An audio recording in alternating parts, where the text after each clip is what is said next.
मनुष्य अक्सर ज्योतिष के पास चला जाता है। कल क्या होगा इस बात की चिंता उसे क्यों सताती है? क्योंकि उसे कल का कोई भरोसा ही नहीं। तो भाग्य को लेकर हम इतने चिंतित क्यों होते? क्योंकि हम आज में सुखी नहीं। अगर आज आप सुखी है तो आप ना भाग्य की चिंता करोगे, ना जो गुजर गया उसकी चिंता करोगे। भाग्य आपका आपके हाथ में, ऐसे सदगुरु बता रहे हैं। और ऐसी भी कहते हैं कि वो प्रारब्ध में, वो प्रकृति के ईश्वर के हाथ में। दोनों बातों में सच्चाई है। क्या आपने आपका भाग्य अगर नहीं संवारा या उसको आपने आकार नहीं दिया, उसके लिए कुछ प्रयास नहीं किया, तो क्या कल नहीं आता? कल तो हर किसी का आता है। जो जिंदा है उसका कल आने ही वाला है। तो जब भी कल आएगा तो या तो वो अपने आप आएगा या आप उसे अपनी तरह से रचित करोगे। उसकी रचना अपने हिसाब से करो। तो जीवन में कुछ स्तर है। पहला सांसारिक स्तर है। आज सदगुरु जो बात आपको बता रहे वह आध्यात्मिक बात नहीं बता रहा, वो सांसारिक लोगों के लिए बता रहा कि अगर आप संसार में जीवन बिता ही रहे, आप एक गृहस्थ का जीवन व्यतीत कर रहे, एक सामान्य जीवन व्यतीत कर रहे, तो वह आपके हिसाब से हो, ना कि प्रारब्ध के हिसाब से, ना कि आपकी नियति के हिसाब से। जो आज आपके साथ हो रहा है वह बीज आपने ही हुए है। तो वो नियति और प्रारब्ध का मतलब प्रकृति के साथ चलना नहीं। भाग्य क्या है? या तो आपकी नियति है या तो आपका पुरुषार्थ है।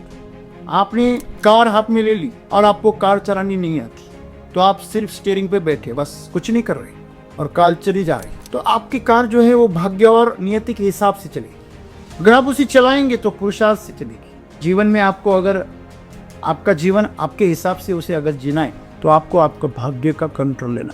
तो भाग्य की बात ऐसी है कि कल आपके साथ क्या होगा, तो कल आपके साथ वही होगा जो आप उस किसके बीज बो रहे। तो भाग्य ऐसी चीज है जो पहले से बुनी हुई है। जैसे साइकिल को आपने पेंडल मारे हैं, तो आप अभी पेंडल तो नहीं मार रहे, फिर भी साइकिल दौड़ रही, ये प्रारब्ध है। तो आप पुरुषार्थ करके उसको अपनी मनचाही दिशा में मोड़ सकते। तो आपका भाग्य जो है अभी संसार में, वह आप तय कर सकते। आपका कल कैसे हो यह कल में छिपा नहीं, वो आज में छिपा है। कि आप अपने आप को वैसा बनाओ जैसे आप चाहते हो, तभी आपका भाग्य आपके हाथ में आ जाए। भाग्य सांसारिक मनुष्य का होता है, आध्यात्मिक मनुष्य का कोई भाग्य नहीं होता। क्योंकि आध्यात्मिक मनुष्य ना भूतकाल में जीता है ना भविष्य काल में, वो वर्तमान में ही जीता है। और भाग्य उसी का होता है जो वर्तमान में खुश नहीं है। हमारा जीवन जो है तो हमारा किया धरा है। अगर आप उसे जानबूझ के भी रचे तो भी, और ना रचे तो भी। हर किसी का भाग्य है, लेकिन जो उसकी जिम्मेदारी लेता है, पुरुषार्थ करता है, उसका भाग्य उसकी मर्जी से चलता है। तो आप खुद को ऐसे बनाओ जैसे आप सच में चाहते हो, तो आपका भाग्य वैसे रच जाए अपने आप। तो आप ही हो आपके भाग्य के विधाता। तुम तुम्हारे जीवन के शिल्पकार हो। बस तुम्हारी मूर्ति अगले जन्म में कैसी होगी, अगला तुम्हारा जीवन कैसे होगा, यह सब तुम आज के वर्तमान में तय कर रहे हो। तो आपने कल क्या किया छोड़ दो, कल क्या होगा छोड़ दो। आज आप अभी क्या कर रहे हैं, आप आपको वैसे बना रहे हो जैसे आपका जीवन आपको चाहिए। अगर आप ऐसे कर रहे हो तो आपका भाग्य आप जैसे चाह रहे हो वैसे ही घटेगा। यही सब लोग कह रहे।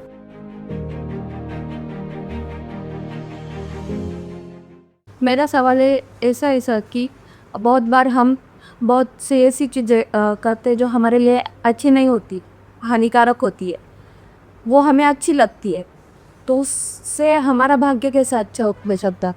मेरा आज का सवाल ऐसा है कि सदगुरु बोल रहे हैं कि सोए को हम जैसा बना सकते हैं जैसे हम चाहते, लेकिन इससे आगे सदगुरु बताते हैं कि अगर हमने खुद को वैसा बना लिया तो हमारा भाग्य भी हम बदल सकते हैं। लेकिन इससे पहले हमारी एक मानसिकता हो गई कि हमारा जो भाग्य है वो हमारे हाथ में नहीं है।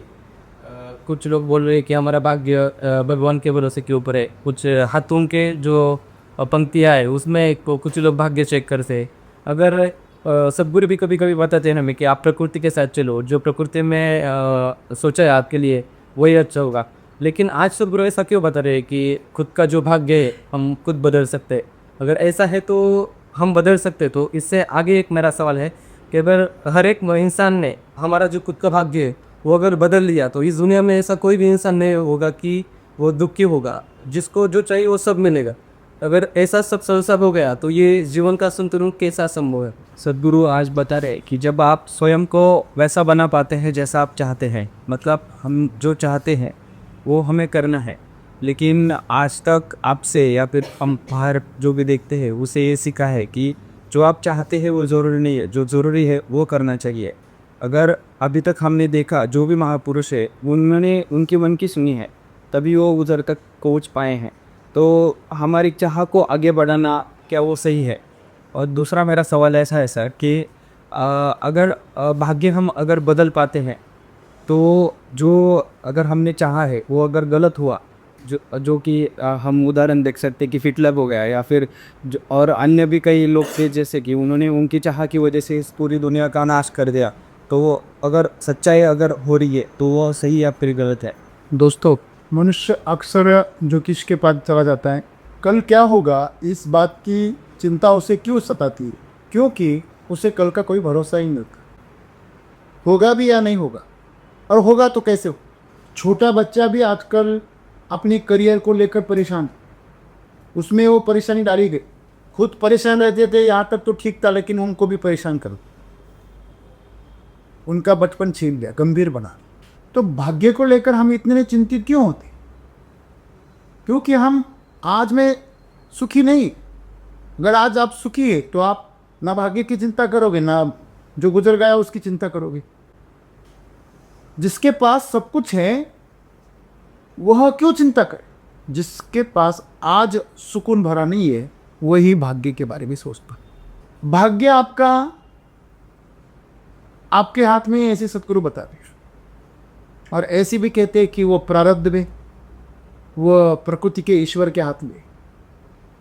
दोनों बातों में सच्चाई है।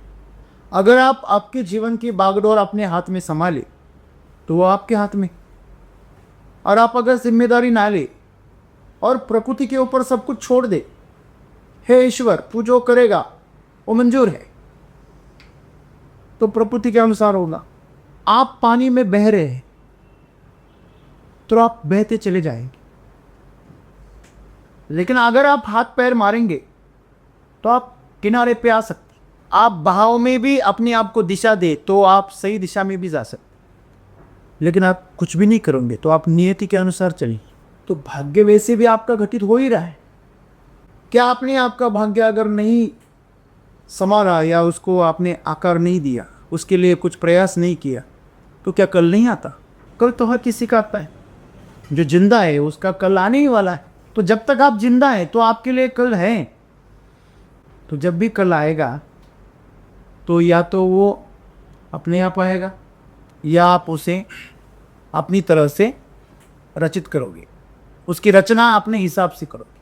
कोई यात्री है तो यह खुद नहीं तय कर सकता कि उसका अगला मुकाम कैसे होगा, उसकी अगली यात्रा कैसे होगी, क्योंकि वो दूसरों की वाहनों में सफ़र कर रहा है। उसकी यात्रा जो है वो दूसरों पे आधारित है। जो राह में उसे जो बस मिल रही है, जो साधन मिल रहे हैं, उनमें से वो प्रवास कर रहा है, उसकी यात्रा होए। तो उसके वो हाथ में नहीं है कि उसको उसका प्रबंध कैसे होगा। लेकिन अगर खुद का आपका अगर वाहन है तो आप कहाँ रोकना, कहाँ चलाना, कितने स्पीड से चलाना, ये सब आप तय कर सकते। लेकिन उसके लिए आपको जिम्मेदारी लेनी पड़ेगी। खुद अपनी यात्रा की जिम्मेदारी खुद लेनी पड़ेगी। तो दोनों तरह से यात्रा हो सकती। यात्रा का अगर पूरा आनंद लेना है तो आपको खुद यात्रा करनी चाहिए, ना कि दूसरों के साधन में। और खुद का साधन अगर आपको उपलब्ध कराना है तो उसके लिए आपको पुरुषार्थ करना पड़ेगा।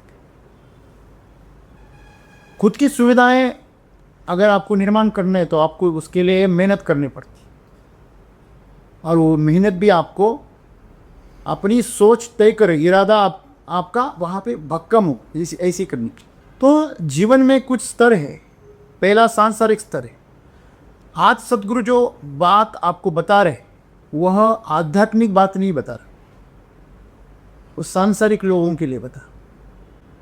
जब भी वो सांसारिक लोगों के लिए बताते हैं, आपको आध्यात्मिकता की वहाँ पे झलक चाहिए, और जब भी वो आध्यात्मिक बात बताते हैं तो आपको सांसारिक की झलक चाहिए।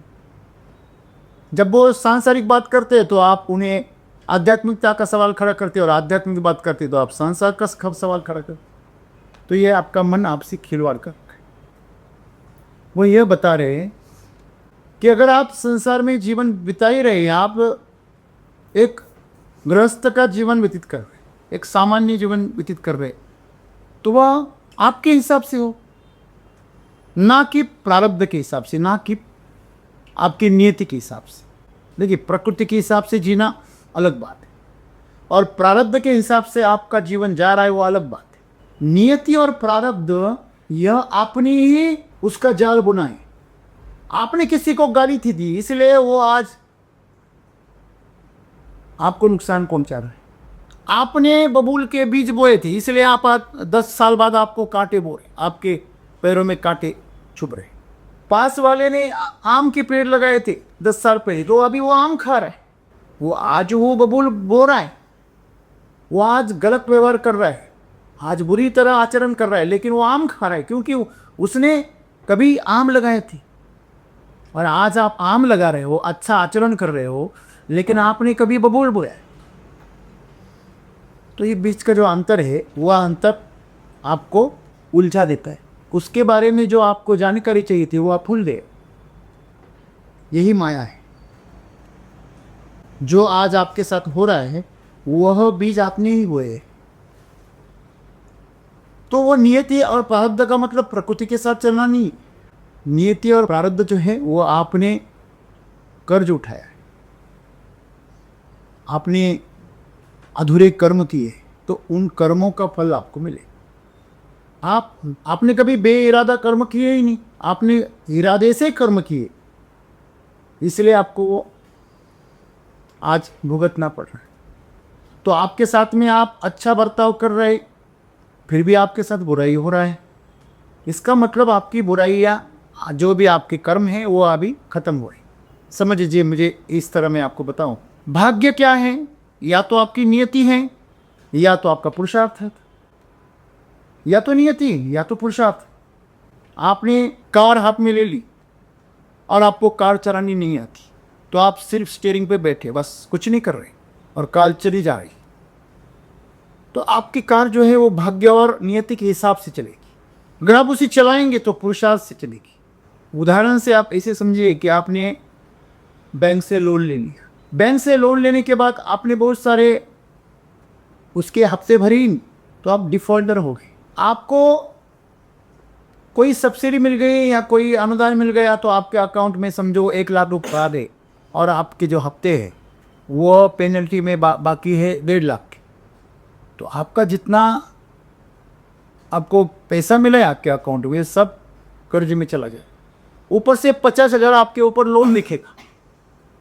आप बोलेंगे, इतना पैसा, इतना अच्छा कर्म किया, इतना ईश्वर का नाम लिया, इतना भजन पूजन किया, इतना अच्छा ईमानदारी से आचरण किया, फिर भी तो दूसरा है वो गलत आचरण करके भी मेरे से आगे, और मैं अच्छा आचरण करके भी उससे पीछे हूँ, क्योंकि पिछला हिसाब बराबर। जीवन में आपको अगर आपका जीवन आपके हिसाब से उसे अगर जीना है, तो आपको आपका भाग्य का कंट्रोल लेना। सदगुरु कहते हैं, जब आप स्वयं को वैसे बना पाते हैं जैसे आप चाहते हैं, जब तक संसार है चाहत रहे, और जब तक आप संसार से मुक्त नहीं होगे तब तक आध्यात्म की कोई बात ही नहीं है। संसार में पुरुषार्थ से जियो, यह अध्यात्म की बुनियाद है। अध्यात्म का पहला कदम या तो वैराग्य से आता है या तो तृप्ति से आता है। वैराग्य का मतलब जो हो रहा है उससे कोई आनंद ही नहीं मिल रहा है, दुखों से इतना पीड़ित हो गए कि अभी संसार से उब आ गए, तो उसे छुटकारा पाई। तो जैसे जंगल में चले जाते हैं सब संसार छोड़ के, तो वैराग्य। और कोई राजा है, राजा होने के बावजूद, इतने ऊंचे पद पर, इतना पैसा, इतना साधन सामग्री, इतना ऐश्वर्य होने के बावजूद रस नहीं आ रहा है, तो वो तृप्ति के बाद आध्यात्म में चला जाता है। तो आध्यात्म के 2 ही रास्ते हैं, या तो आप जो अभी आपके साथ हो रहा है उससे आप पूरी तरह त्याग आपके अंदर उत्पन्न हो जाए, और जो नहीं है, जो नहीं मिल रहा है, दुख से इतने पीड़ित हो गए कि संसार से नाता ही टूट गया, माया मोह का जाल टूट गया। बिल्कुल डर में आपको आपकी आत्मा का साक्षात्कार होता है, और बिल्कुल आनंद में भी होता है। बहुत डरने के बाद जो आपके अंदर आपकी आत्मा जागृत कर, और बहुत खुशी होने के बाद भी जाग। तो भाग्य की बात ऐसी है कि कल आपके साथ क्या होगा, तो कल आपके साथ वही होगा जो आप इसके बीज बो रहे हैं। तो भाग्य ऐसी चीज है जो पहले से बुनी हुई है। जैसे साइकिल को आपने पेंडल मारे हैं, तो आप अभी पेंडल तो नहीं मार रहे, फिर भी साइकिल दौड़ रही। ये प्रारब्ध है। तो आप पुरुषार्थ करके उसको अपनी मनचाही दिशा में मोड़ सकते। पुरुषार्थ को मतलब अच्छे कर्म करो, निस्वार्थ कर्म करो, तो वो कट जाए। जो आपके प्रारब्ध के कर्म है वो कट जाएगी। आप भजन करो, आप कीर्तन करो, सत्संग करो, या अच्छे कर्म करो, किसी की सेवा करो, किसी की समस्याएं दूर करो। जब आप दूसरों की समस्याएं दूर करते हो, दूसरों के दर्द दूर करते हो, वह आपके दर्द को काटती, आपकी समस्याओं को काटती। जिसका कोई नहीं होता उसका खुदा होता है यारो, इसे गाना नहीं। जिसका कोई नहीं होता उसके सबको सब होते हैं। अगर कोई बच्चा अनाथ हो तो सारी दुनिया उसको मदद करती है, और अगर कोई बच्चा किसी का हो तो उसे कोई नहीं देख, है ना, उसके माँ बाप है ना। तो जिसका कोई नहीं होता उसकी सब देखभाल करते। तो जैसे आप आपके जीवन के बारे में ना सोचकर अगर दूसरों के बारे में सोच रहे, तो ये ब्रह्मांड, ये प्रकृति आपके बारे में सोचती। तो आपका भाग्य जो है अभी संसार में, वह आप तय कर सकते। आपका कल कैसे हो यह कल में छिपा नहीं, वो आज में छिपा है। इसलिए सद्गुरु कहते हैं कि आप अपने आप को वैसा बनाओ जैसे आप चाहते हो, तभी आपका भाग्य आपके हाथ में आ जाए। प्रारब्ध जो है वह तो घटता ही रहेगा, लेकिन आप उसे बदल सकते हो। बहुत बार ऐसा होता है कि आपका एजुकेशन जो होता है, एकेडमिक एजुकेशन अलग होता है, और आप किसी और क्षेत्र में चमक जाते हैं। और अक्सर ऐसे ही होता है। जितने भी महान लोग हुए हैं, उनका जो एकेडमिक एजुकेशन है वो उस फील्ड में है ही। फोर्ड जो कंपनी है, उसके जो मालिक हैं हेनरी फोर्ड, वो तो एक मैकेनिक शोरूम में काम करते थे। वो कहाँ के संशोधक थे, लेकिन उन्होंने जो संशोधन किया उसके आधार पर कितनी बड़ी कंपनी खड़ी हो, लाखों लोगों को रोजगार मिल रहा है, सैकड़ों साइंटिस्ट वहां पे काम कर रहे, रिसर्च कर रहे। तो ऐसी आपको बहुत सारी उदाहरण देखने को मिलेगी। अभी आज की पीढ़ी में आप देखो तो इलॉन मस्क खुद एक साइंटिस्ट है, साइंटिस्ट भी है और बिजनेसमैन भी, दोनों का फ्यूजन है। तो नासा को कंफ्यूजन कर दिया। जो फिजिक्स का लॉ उसे दिखा रहे थे, उसी को उसने झूठा साबित कर कि रॉकेट वापस नहीं आ सकता। समझने वाली बात क्या है कि उसने अपने भाग्य को बदल दिया। एक ही जन्म में वह गरीब से इतना अमीर हो गया, 10 पीढ़ियां नहीं लगी। तो उसने पुरुषार्थ करके अपना जीवन बदल दिया। तो चूंकि कहते हैं कि अगर हम हमारा भाग्य अपने हाथ में लेंगे तो हम कैसे भी, इसीलिए तो बनते हैं ना। हिटलर क्यों बनते हैं, रावण क्यों बनते हैं? क्योंकि हम हमारा भाग्य अपने हाथों से रच सकते हैं। यह स्वतंत्रता मनुष्य को मिली। समस्या यह है कि आपको स्वतंत्रता मिली है, लेकिन वो पात्रता आपके पास में की। आप बगैर पात्रता बनाए उस पद पर पहुंच जाने। एक अच्छा मनुष्य होने के बाद आपको कोई पद मिलना चाहिए, लेकिन ऐसा नहीं होता। अब मजे की बात देखो, जो सरकार हमारा भविष्य तय कर रही है, जो सरकार हमारे जीवन के बारे में सभी कायदे बना रही है कि हमने कैसा जीवन जीना चाहिए, कैसे कानून और कैसे नियम होनी चाहिए, हमारा भविष्य की योजनाएं क्या होनी चाहिए, किस चीज़ों पर हमारा फोकस होना चाहिए, यह सब तय करने वाली जो सरकार है, उसकी जो मंत्री होगी, अगर आप देखना तो शिक्षण मंत्री हो तो उसका और शिक्षण का कोई आता पता ही नहीं। जो जल संधारण मंत्री होता है उसने कभी हाथ में फावड़ा लेके पानी भरा ही नहीं खेत में।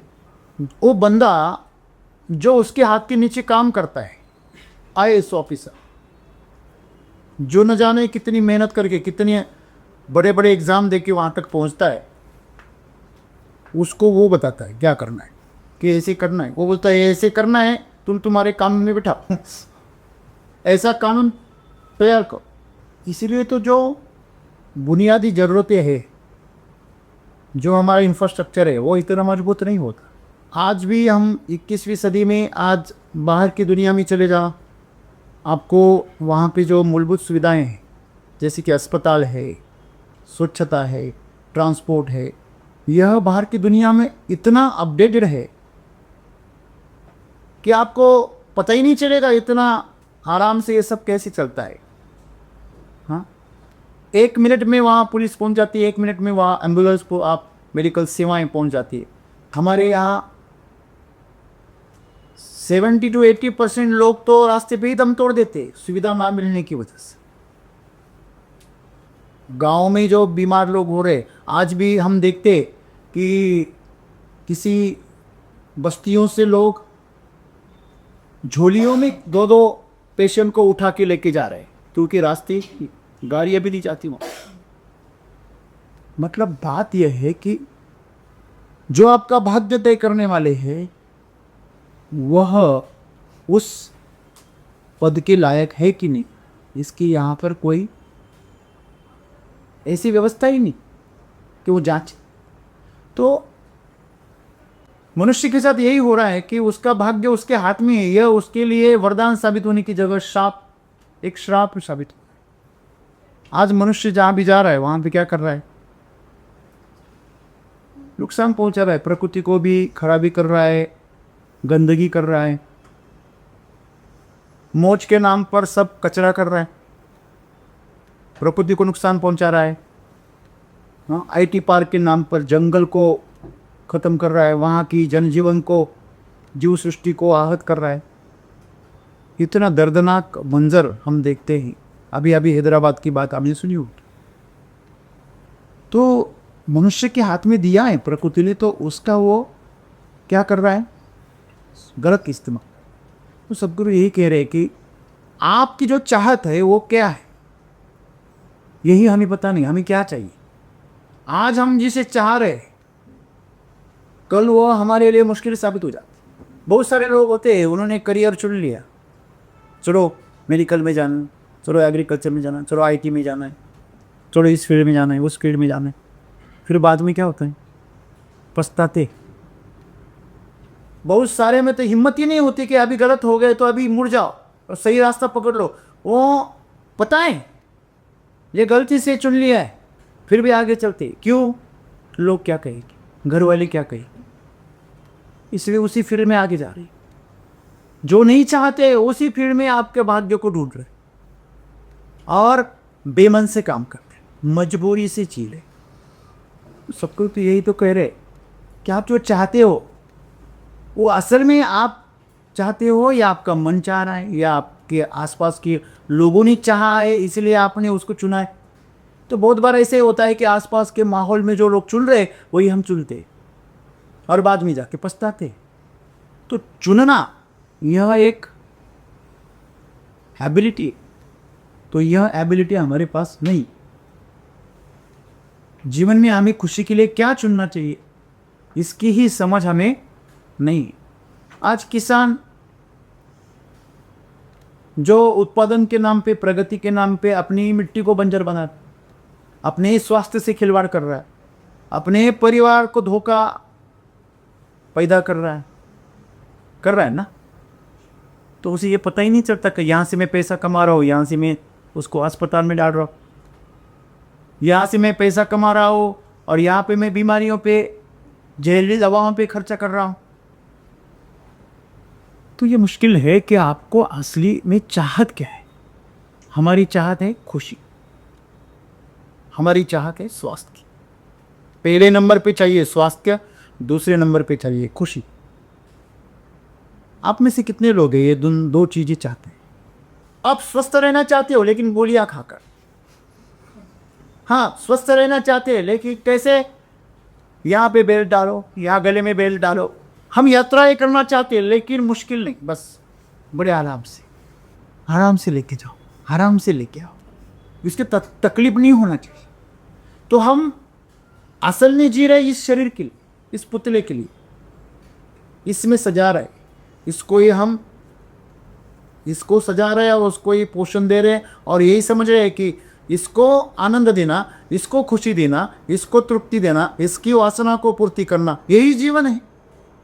ये तो आपकी आज की चाहत है। बहुत सारे लोगों की, हाँ खाना अच्छा मिले, सोने को अच्छा आराम से मिले, अपने मन का काम करने को मिले, जब चाहे तब काम करेंगे, जब चाहे तब सोएंगे। मेरे जीवन में मुझे संडे सबसे बुरा लग रहा आज तक। सबसे बुरा दिन मुझे पूछे तो मैं संडे बोलूँ। यही फर्क है कि आप चाहते क्या, आपको क्या चाहना चाहिए, ये वही आपको पता नहीं। जिन लोगों से साथ आपने दोस्ती की, जिन लोगों के साथ आपने रिश्ते बनाए, वो आपके लिए रासूल बन गए आज, वो जख्म दे रहे आज। जिनको आपने प्रेम किया, जिनके लिए आपने अपना जीवन उनके लिए खर्च किया, अच्छा वक्त उनके लिए आपने बिताया, आज वो आपसे बात भी नहीं कर, वो आपको याद भी नहीं करते। ये चुपता है।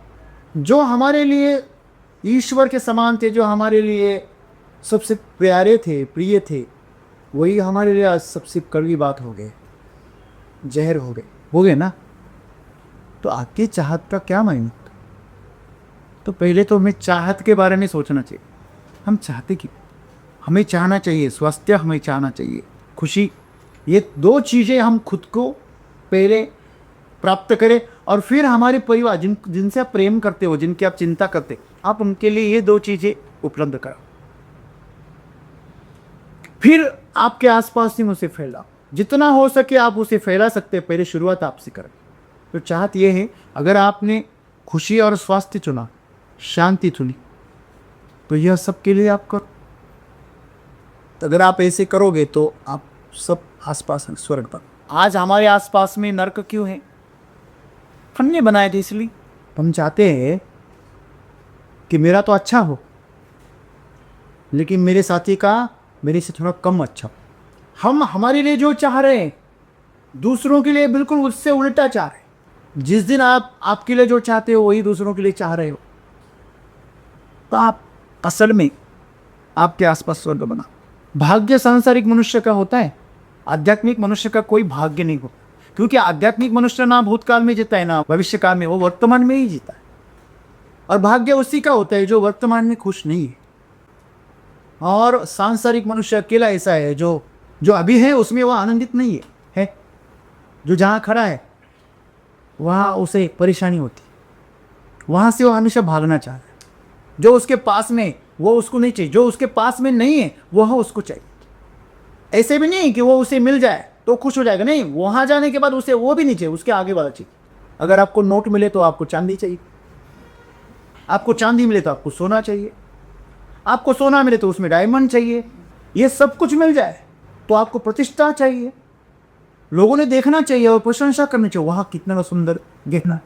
अगर नया लायक गहना अगर पहना गाँव वाले किसी महिला ने, तो बार बार जाकर वो समझो कान में झुमके लगाए और बार बार जाकर ऐसे ऐसे कर,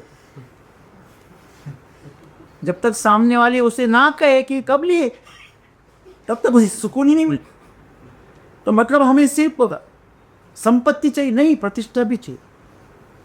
जब प्रतिष्ठा भी मिल जाती है ना, फिर सत्ता चाहिए। तो वही करेगा जो मैं चाहूँगा, जो वही लेगा जो मैं चाहूँगा, जो वही खाएगा जो मैं चाहूँगा। ये समस्या है। तो आपकी चाहत जो है वह आपको हमेशा भटकाती रहती है। लेकिन फिर भी सद्गुरु क्या कहते हैं कि आप पहले तो चाहना क्या ये सोचो। आप खुद को कैसे बना, आप खुद को रावण बनाना चाहते तो आपका भाग्य वैसे बनेगा। आप खुद को राम बनाना चाहते हो, आपका भाग्य वैसे होगा। आप खुद को कौन बनाना चाहते हो? दुर्योधन बनाना चाहते हो या युधिष्ठिर बनाना चाहते हो या अर्जुन बनाना चाहते हो? कैसे बनाना चाहते हो? हिटलर बनना चाहते हो या गांधी बनना चाहते हो? तो ये पूरी तरह किसके ऊपर है? हमारे ऊपर। ये पूरी जो चुनाव का मौका है हमारे लिए खुला है। तो हमारा जीवन जो है तो हमारा किया धरा है। अगर आप उसे जानबूझ के भी रचे तो भी और ना रचे तो भी, आपका भाग्य तो होने ही वाला है। कल कुछ ना कुछ तो होगा। क्या ऐसे कि कल कुछ भी नहीं होगा? ऐसा तो होगा ही नहीं। मतलब हर किसी का भाग्य है, लेकिन जो उसकी जिम्मेदारी लेता है, पुरुषार्थ करता है, उसका भाग्य उसकी मर्जी से चलता है। आप आपकी नियति के प्रारब्ध के सभी बंधनों को तोड़ सकते। जीवन सीधा सादा सरल है, उसे उलझाने का काम हमारा मन और शरीर का। आज आपकी जो सोच है वो इतनी उलझी हुई क्यों है? क्योंकि आप नहीं सोच रहे, आपका मन सोच रहा है। आपके जगह पे आपका मन सोच रहा है, आप सोच रहे नहीं, मेरा मन कह रहा है। जब आप मन से परे जाते हैं ना, तब कैसे समझे कि हम मन से परे चले गए? हमारा मन नहीं कह रहा है, मैं कह रहा हूं, ऐसे कैसे चले पता?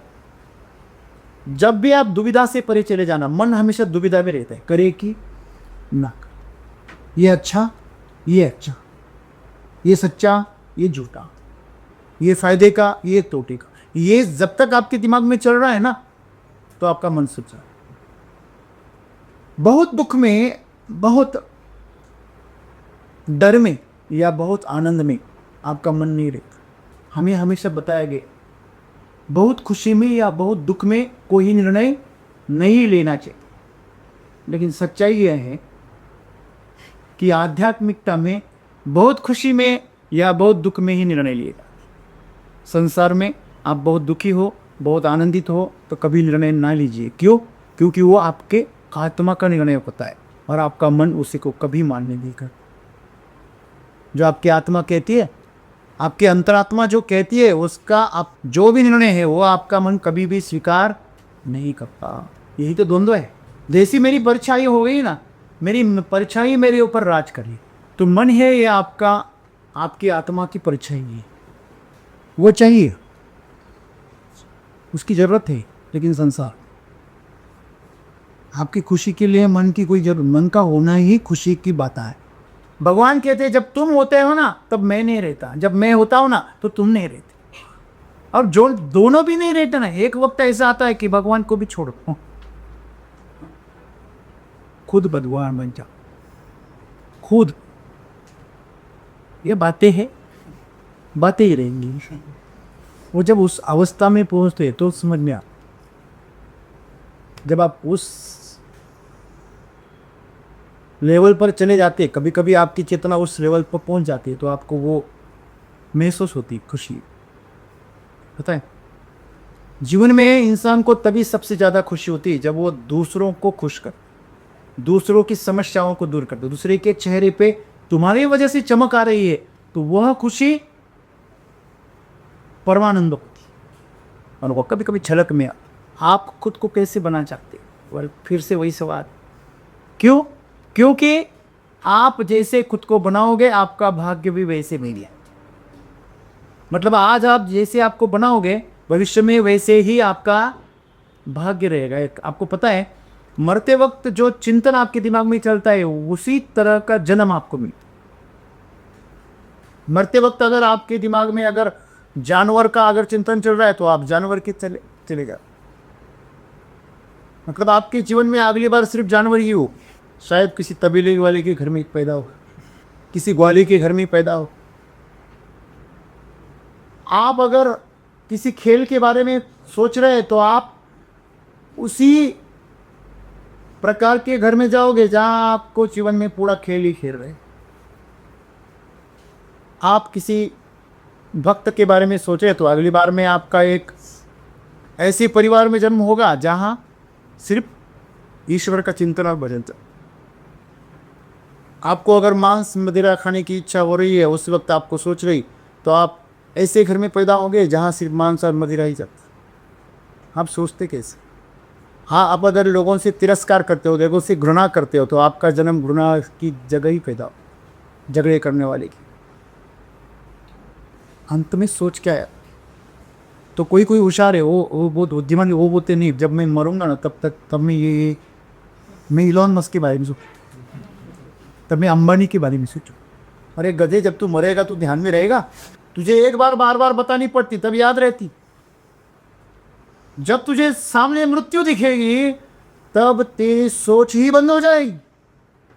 हाथ से ही तू उसे आदत लगा। जो तुझे होना है वैसे ही सोच और वैसे ही कर, वैसे ही खुद को बना, आज से बना। इसलिए तो कहते हैं संत कि हमेशा आप प्रभु का चिंतन करते रहो, करते रहो, करते रहो, तो ये एक आपके शरीर का और मन का स्वभाव बन जाएगा। उसमें आपको आदत लगेगा। आपके शरीर को और मन को तो आप टाल नहीं सकते, फिर उसको आदत लगाओ। उसको आदत लगाओ अच्छी चीज़ों की, अच्छे व्यवहार की। अगर उसे गलत चीज़ों की आदत लगी है तो अच्छी चीज़ों की भी लगेगी। नहीं लगेगी? हाँ? लगेगी कि नहीं? हाँ, आराम से बनी। तो आप खुद को ऐसे बनाओ जैसे आप सच में चाहते हो, तो आपका भाग्य वैसे रच जाए अपने आप। तो आप ही हो आपके भाग्य के विधाता। तो विधाता कहाँ बैठा नहीं, आपका हिसाब लेकर। हाँ, इसने आज एक बार झूठ बोला, हाँ इसने आज इसको ठगी किया, हाँ इसने आज इसकी ये चुरा लिए, इसका विश्वासघात कर लिया, इसने आज ये पुण्य का काम, ये कोई लिख के बैठा नहीं है। आपके अंदर जो बैठा है ना, वही हिसाब किताब लगा रहा है। तो आपके जीवन के, आपके भाग्य के विधाता आप ही हो, यही सदगुरु आज बता। बस इतनी तुम तुम्हारे जीवन के शिल्पकार। बस तुम्हारी मूर्ति अगले जन्म में कैसी होगी, अगला तुम्हारा जीवन कैसे होगा, यह सब तुम आज के वर्तमान में तय कर रहे हो। तो आपने कल क्या किया छोड़ दो, कल क्या होगा छोड़ दो। आज आप अभी क्या कर रहे हैं, आप आपको ऐसे बना रहे हो जैसे आपका जीवन आपको चाहिए। अगर आप ऐसे कर रहे हो तो आपका भाग्य आप जैसे चाह रहे हो वैसे ही घटेगा। यही सब लोग कह रहे। सबसे मुश्किल एक सवाल इसमें है कि अगर आप चाहते हो तो प्रकृति का चाह जो है, क्या ये ईश्वर जो चाहता है, परमात्मा की मर्जी कहाँ रहेगी। ऐसा सवाल पूछा कि अगर परमात्मा की मर्जी नहीं रहेगी, अगर आप खुद सोचने लगे खुद के बारे में, और हम कितना सोच पाते हैं खुद के बारे में। देखिए, जब भी आप आनंदी हो जाते हैं ना, खुश हो जाते हैं ना, मन से अंदर से, सुख नहीं, सुख के बारे में नहीं बोल रहा, खुशी के बारे में, जब आप खुद को भूल जाते और आप इतना आनंदित हो जाते हो कि खुद को भूल जाते, ये परमात्मा की मर्जी। मतलब आनंद जो है वह परमात्मा का लक्षण है।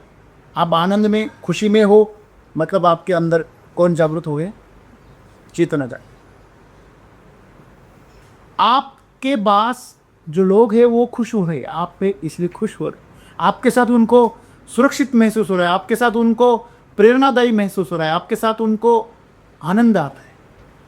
कोई अपेक्षा नहीं रह रही, निस्वार्थ हो रहे, शांति हो रही है, उत्साह हो रहा है, उत्सव हो रहा है। तो इसका मतलब यह ईश्वर की मर्जी। ईश्वर की मर्जी के बिना पत्ता भी नहीं हिलता। तो ईश्वर जो है उसका होना मतलब प्रकाश का होना, मतलब ज्ञान का होना, मतलब आनंद का होना है, मतलब सुरक्षा का होना है, मतलब स्वतंत्रता का होना है। इतनी सीधी सी बात।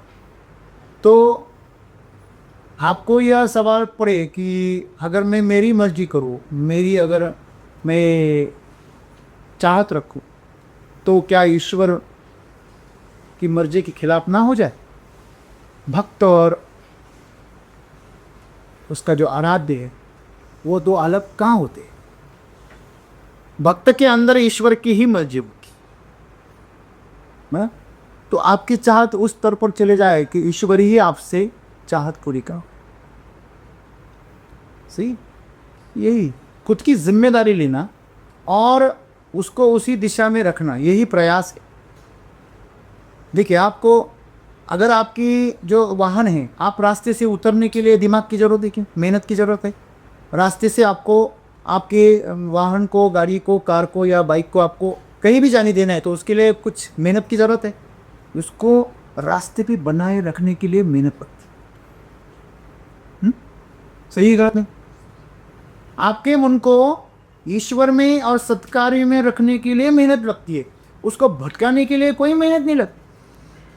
आप किसी के सामने रील चालू कर दो, कोई मेहनत नहीं लगती। आप उसको बोलो नहीं अभी एससीडी वैदिक की देखो, तो बहुत मेहनत। आपको पता है अगर आप एससीडी वैदिक के देखोगे और उसके नोट्स निकालोगे तो आपका भाग्य क्या होगा, ये बताने की कोई जरूरत है।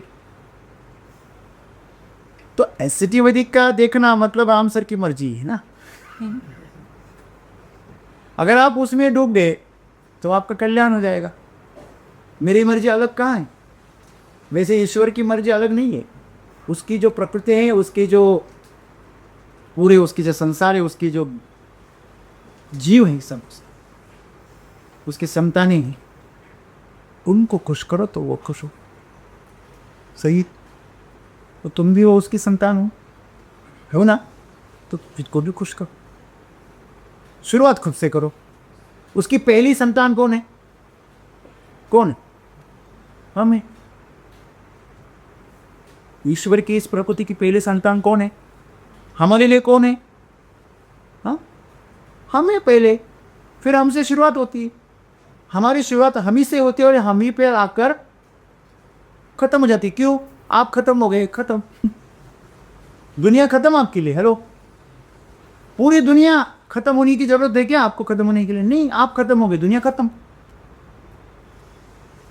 आप सो गए, पूरी दुनिया सो गई। सही बात है, कभी बात नहीं। तो आप खुश हो गए तो पूरी दुनिया खुश हो। अहम ब्रह्मास्मि तो यही है ना। अपने अंदर के ब्रह्म को जो जान सके वही इस पूरे ब्रह्मांड को जान सकता है। पूरे ब्रह्मांड की खोज करते रहोगे तो अनंत जन्मों तक भटको। समझ में आ रही होगा? तो इसके अंदर जो बैठा है उसकी मर्जी मतलब ईश्वर की मर्जी, लेकिन हमने मन और शरीर की मर्जी को ही उसकी मर्जी मान लिया है। यह गलतफहमी है, ये तकलीफ।